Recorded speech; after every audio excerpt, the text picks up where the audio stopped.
Hey, music lovers, it's Byron with Musical Miles Podcast, and I am here with Mr. Presley Aronson, and we're in Las Vegas, Nevada at the Rio Roundup. So Presley's one of the artists that's playing on stage at the Lapa Lounge, right? Lapa Lounge, and also playing at the Stetson stage. Are you playing on the Stetson stage here or over at the Horseshoe? Here. Here, okay, Yes. Okay. So I played there twice. Oh, you played there twice. Yeah. What dates do you play there? On the 5th and the 6th. Okay. So tomorrow and Saturday. Okay. So it's a lot of fun. I'm really excited about it. Well, cool. Well, welcome. Thanks for taking time to sit down with us. This is always fun. So what we end up doing is a lot of events like this, like the Rio Roundup. We do a lot of music festivals and songwriter festivals around the country. And your PR company reached out to me and said, hey, we have some artists that we would love to have on your podcast. So thank you to them. It's always cool. Now we're far enough into this project that we get requests almost weekly from somebody wanting to be on, which is always nice. Then I don't have to chase it. Well, big congratulations on that. I'm excited to be on the show. Well, thank you. Yeah, it's a lot of fun, to get one. I'm a big music fan. I have loved live music for many, many years. My very first concert was actually at 12 years old, Three Dog Night. I don't know if you know who that band is. You know the song Jeremiah Was a Bullfrog? Of course. Yeah, so they wrote that and performed that. So anyway, so that's been a long time ago, but love live music, and we love all types of music and many different genres, but we really focus on the country side of things. So tell me a little bit about you. You mentioned as we were getting set up, you play Cali-Country. You're from California. Yeah, so born and raised in Cali-Country, California. Okay. And, just right outside of Los Angeles. And so country has always been a part of my life, and California has always been a part of my life. So I fell in love with country music, but I wanted to do something a little bit different. I wanted to add a little bit of a pop, modern flavor to it that also had a little bit of that touch of California. Pull that mic in a little bit closer to you there. Sorry about that. Yeah. But wanted to have a little bit of more of California into it. So I wanted to create something that's Cali-Country. Sure. And, so that's really exciting for me to be able to add my roots into it, but still having the songwriting roots and the storytelling aspect of country music into my songs, but having a message behind it, but also having that kind of beachy California flavor, and it just really creates something special. I have my anthem, which is Cali-Country, the song. Sure. So that's out now. It's really something that kind of really gives the whole rundown of what Cali-Country is to me. Okay. Well, who being a Californian and a lover of country music, what inspired you? Did the Bakersfield sound appeal to you? I mean, the Dwight Yoakam and Buck Owens, John Party actually, has a little of that in his music. What really spoke to you as far as music? Who did you listen to growing up? Well, I definitely, being in LA, there was a lot of pop and different things that I definitely started with, and my grandmother is a huge country fan, and so definitely listening to a lot of the greats and classics through her. And then my mom kind of fell in love with some of the modern country, started listening to, the Thomas Rhetts and Sam Hunts and Luke Bryan and, Kelsey Ballerini and all the different, incredible artists, and kind of progressed from there. And I just fell in love. I'm like, this is not only the genre I want to listen to, but this is the genre that I want to make music in. It's an amazing community, and it's just incredible to be a part of. Just the storytelling is just next level. I'm a huge fan of storytelling. Sure. Well, that's what country music is about, and not just country, but Western music, and all those roots. The early days of country music. We talked about some of the California sound, but there's a lot of, Merle Haggard, was a Californian, and of course, huge. There isn't anybody in the music industry that wasn't impacted by Merle Haggard, even the rock stars. Well, even some modern as well. I mean, I think Brett Young is from California. You know, Tyler Rich, friend of mine, is from California. I mean, there's aspects of different things. You know, Kelsey Ballerina spent a lot of time in LA. Thomas Rhett has spent a lot of time in LA. It's just, you know, it's a big hub. Obviously, Nashville is Music City, and it's incredible there. I love it. You know, but obviously LA is a big part of that as well. Well, there are a lot of artists and a lot of Wiley Gustafson. I don't know if you know who Wiley and the Wild West are, but Wiley spent a big part of the early and mid '80s in Southern California, in that LA area. You know, country music was a big thing for many, many years, and still has some influences there. But yeah, I feel like it's so much more today, to be honest with you, than when I was like growing up a little bit more, because like I feel like today there is country music more in the modern aspect, but country music everywhere you go. You know, before it used to always be pop if you walk in a store or a restaurant or whatever. Now it's anywhere you go, they're playing country music everywhere. I mean, from a coffee shop to anywhere you go, it's country music, you know. It's like, you know, it's making a dent, it's making an impact, and I'm just proud to be a part of it. Well, cool. So tell me now, I think I read in your bio you play other instruments, correct? So guitar is one of my main instruments. Sure. Also piano. Right. And I'm a drummer. I played a bunch of drums in some different rock bands growing up. Cool. Stuff. So it was it helps me when writing. It helps me when performing, just to be able to have a sense of a rhythm and beat and stuff. I think it's, you know, it makes a big difference. Sure. Oh, I don't think there's any question about it. Any aspect of the music industry that you get, any instrument you can pick up and play. Now, I play the guitar. I don't play it well, but I've only been playing for 2 years. But I started 50 years ago and then laid it down. Wish I'd have stuck with it. But I find myself, I have a piano in my house, and I find myself now leaning towards the piano and wanting to go sit down and plunk on the piano a little bit too. So, each instrument has its own incredible aspect, you know, not only when building out a song, but also writing a song. Like there's times that I've written on guitars, and sometimes different guitars create different songs. Oh yeah. You know, writing on a piano, like I've written a song that has absolutely no piano in the entire song, but it was all written on a piano. And it's just like, it's something that creates something special, especially if it's like something has a little bit more emotion in it. Sure. You know, that's something that's kind of really cool to be able to feel it while you're writing as well, to be able to kind of portray that to the audience and the listeners. And also, like, I was just talking to one of my producers the other day. He's like, we got to get in the studio and really just push on starting with drums, because just feeling like sometimes having those like banger songs that, you know, just gets everybody up and moving. Right. You know, sometimes you got to start with the drums and we build from there. Sure. And just really be able to feel it, you know, deep inside. So. Sure. Well, you know, Carrie Underwood can play the drums, and and is a badass on the drums.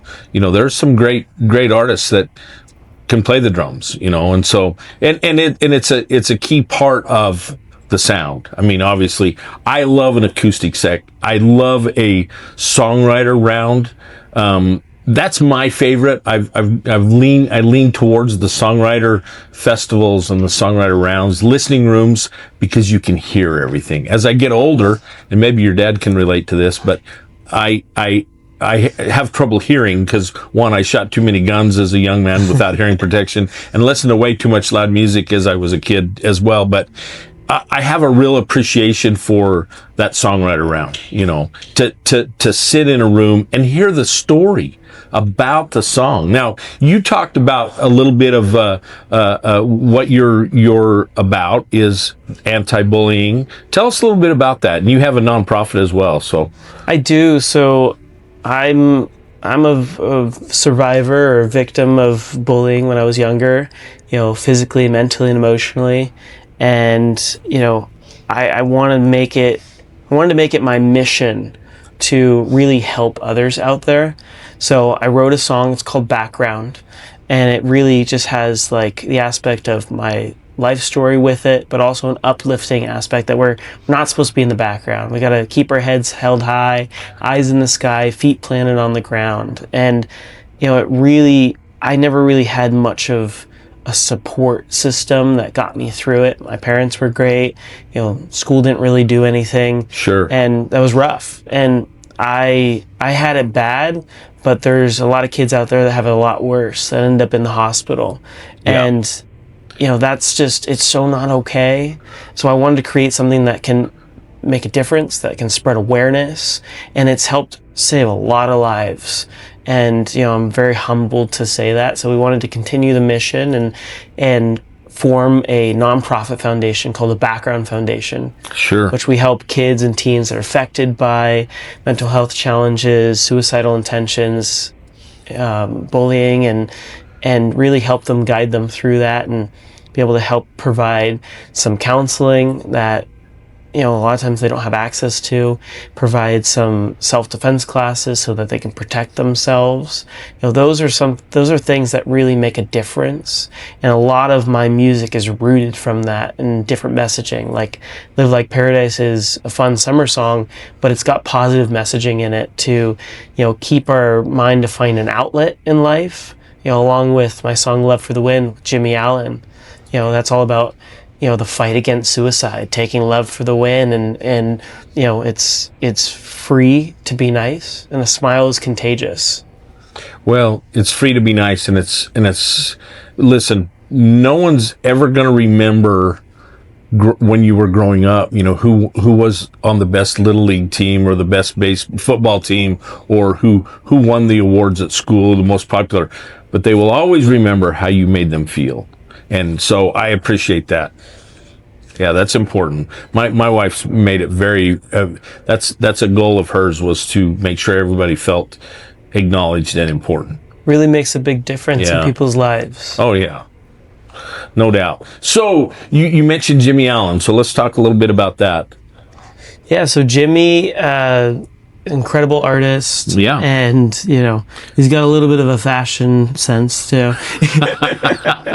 Okay. But, we had this song that we wanted to push out, and, I was fortunate enough he was interested in collaborating on it, and he was one of the co-writers on it, and it's now out. It's just something that's kind of special for us to be able to put out, and there's things that he's struggled with personally and stuff that I've struggled with, so to be able to have two artists that can relate and to help others heal through music is something that's really special to us.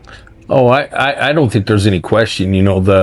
I had the privilege of interviewing a songwriter from Nashville at the very first songwriter festival I went to do interviews, and James Dean Hicks, and I don't know if you know who James Dean is, but he had several number ones with the Oak Ridge Boys, but he said music is the salve that heals all.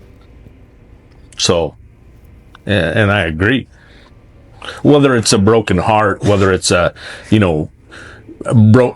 feelings, right? It can do a lot for you. It's everything. I mean, for me, when writing, it's a matter of relating to people that are going through other situations, and sometimes they can take what I've written about and relate it to their specific situation. Sure. And whether it is something happy or fun summer song, or something that's a love song or a breakup song, or something that's a little bit more rooted into like the bullying or whatever it is, there's so many people in the world.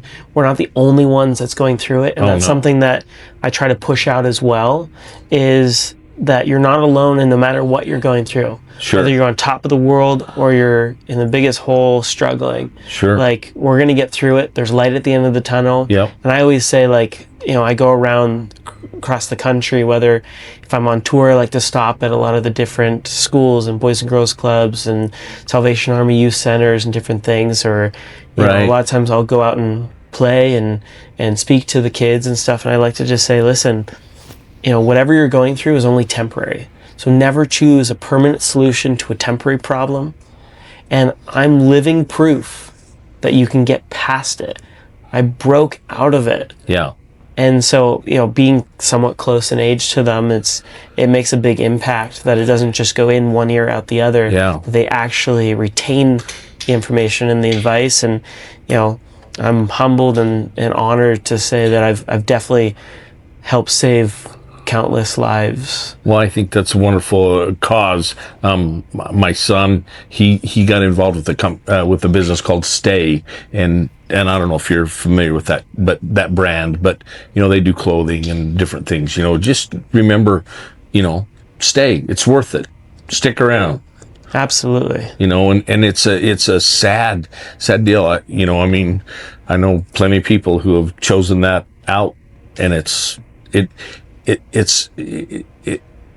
never easy for everybody that's left, right? That's the easy way out. You're transferring your pain to your loved ones. And it's generational trauma that will go on for generations, literally. I mean, young kids who choose to do that, or young parents who choose to do that and leave children, it just has an impact on those children for the rest of their lives.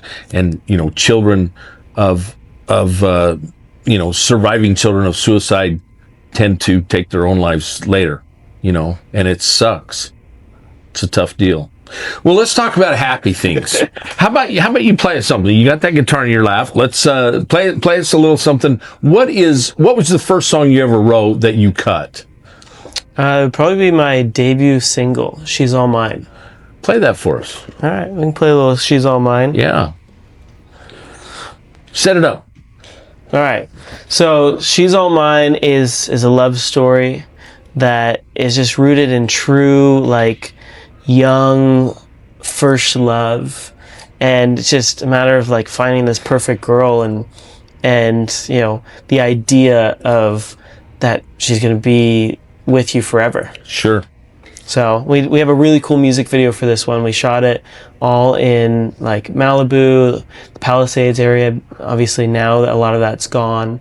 But we have that, and we have a lot of it in Catalina Island, which is off the coast of LA. Sure. Really cool stuff. So cool. it's We'll great have to music check that videos. out. But so this is She's All Mine.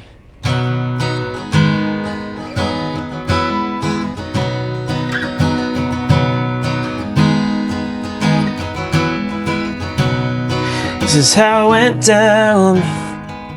Let me tell you my side. Can't believe we met now. Out of all of my life, wanna treat her right, give her butterflies all the time. Beautiful blue eyes and bonnets in a by candlelight, bumping those speakers. Top down the Cali coast, Malibu sunset. While I'm holding you close, I can't believe I found the girl of my dreams. We've gotta go right now. Do everything as a team. She's all mine, she's all mine. Forever you and me. She's all mine, she's all mine. Forever you and me.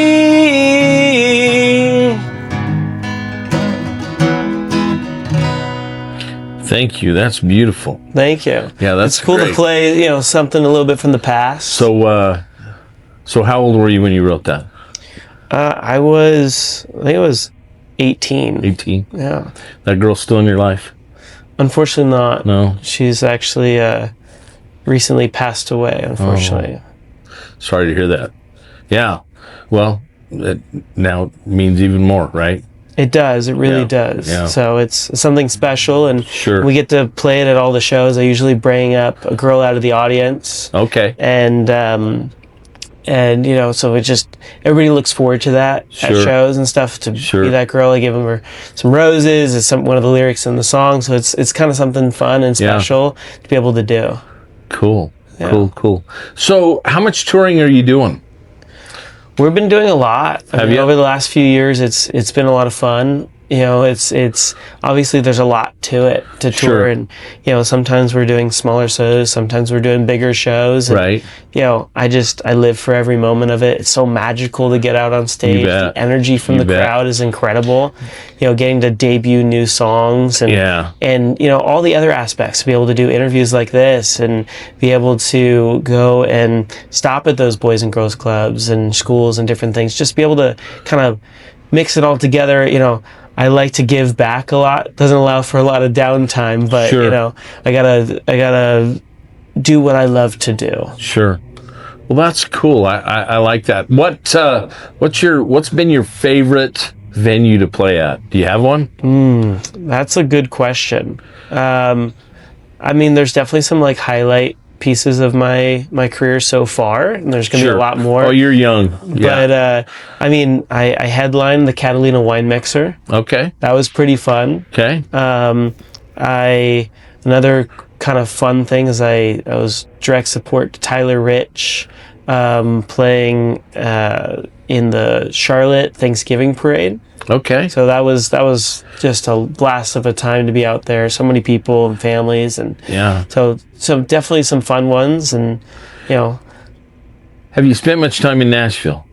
I spent a good amount of time in Nashville. Have you? And this next year, going to be spending a lot more time in Nashville. Okay. So kind of excited about that, getting a little bit more into my roots of country. And Sure. And we actually shot a music video, a chunk of it, out in Nashville for an upcoming release. Cool.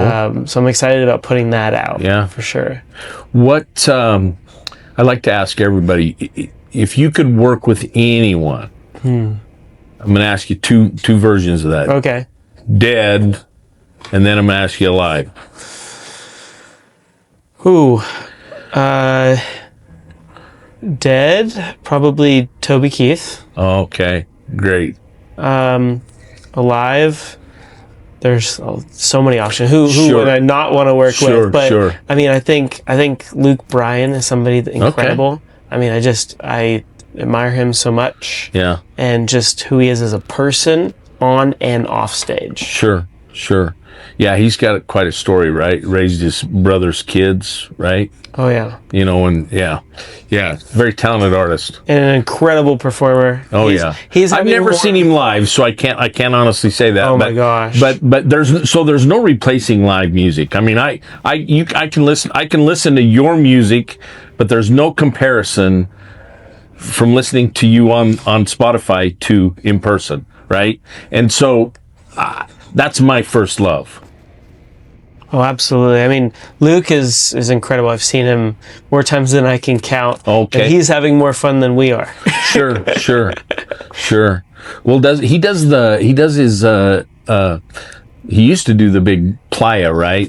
Crash My Playa. Yeah, Crash My He does Playa. it every year. Does he still do it? He does. And I've been there a bunch of times. Oh, have you? I'm going again this year. Okay. So I think it's the 11th year this year that he's doing it. And is it in the panhandle of Florida, or is it? It's in Cancun. Oh, it's in Cancun. Yeah, Okay. Cancun, okay. Mexico. All It's a right. blast of a time. Oh, I'm sure. Dustin Lynch is like the official mayor. Oh, is he? Yeah, he's great. Yeah, And it's just so different than any other show that you can go to. It's just letting loose. There's pool parties during the day, concerts. There's beach concerts yeah. at night. It's a lot of fun. Yeah. And Especially if you're young. I'm a little old for that, but I still love all the live music. Oh, you could get there. I could hang with those guys. I really could. Absolutely. So, let me ask you this: how about female artists? What female artists would you like to work with to do a duet? Oh my gosh, I think Kelsey Ballerini. She's huge. adorable. It's like Megan Maroney, Carrie. Wow. You can't, and it would be like legendary to do something with like Dolly. Oh, yeah. I could just keep naming names, Sure. Yeah. Well, even like Loretta, she's gone now, but cool. Incredible artist out there. Well, play me one more song before we get out of here. This has been fun. It's always good to get to meet new people. Oh yeah. Well, thank you so much for having me. I really You bet. appreciate it. This episode of Musical Miles Podcast is sponsored by Stetson, a true symbol of Western heritage and American craftsmanship. For generations, Stetson has stood for quality, style, and authenticity. Stetson, built for those who live the music and the lifestyle. Bet. What are you going to play? What do you want to hear? I don't know. You tell me. You got something unreleased that you're willing to play? Unreleased. Something you're working on, something you've got in the works. I believe it or not, you'd be amazed how many guys play me unreleased music. So, Okay. which is always fun. I can play a little bit of unreleased. Okay. This one is it's something that's coming. Okay. And This won't be out for a little bit anyway, so. okay. Well, this is something that's coming, and it's kind of a fun summer song. Okay. And it's got a little bit of comedy in it. Okay. It's about basically going on a trip, and you know there's a girl involved in it, but it's mainly about going on a trip, and you wish you would have bought a one-way rather than a round trip ticket. Okay. I like that. So it goes a little something like this.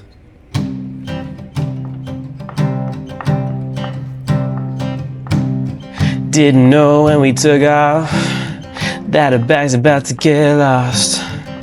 She looked at me and laughed and said, what are we gonna wear? At the airport strip mall, definitely getting ripped off for some off-brand clothes we'll never use again. What would I give to do it all again? I remember the long tail legs on my dashboard, every song that she played on the aux cord, and her eyes on me saying, baby, let's never leave. I remember the waves crashing out on the North Shore, like two first-timers on a surfboard, and so many miles between us and the summer of 23. We should have bought a one-way.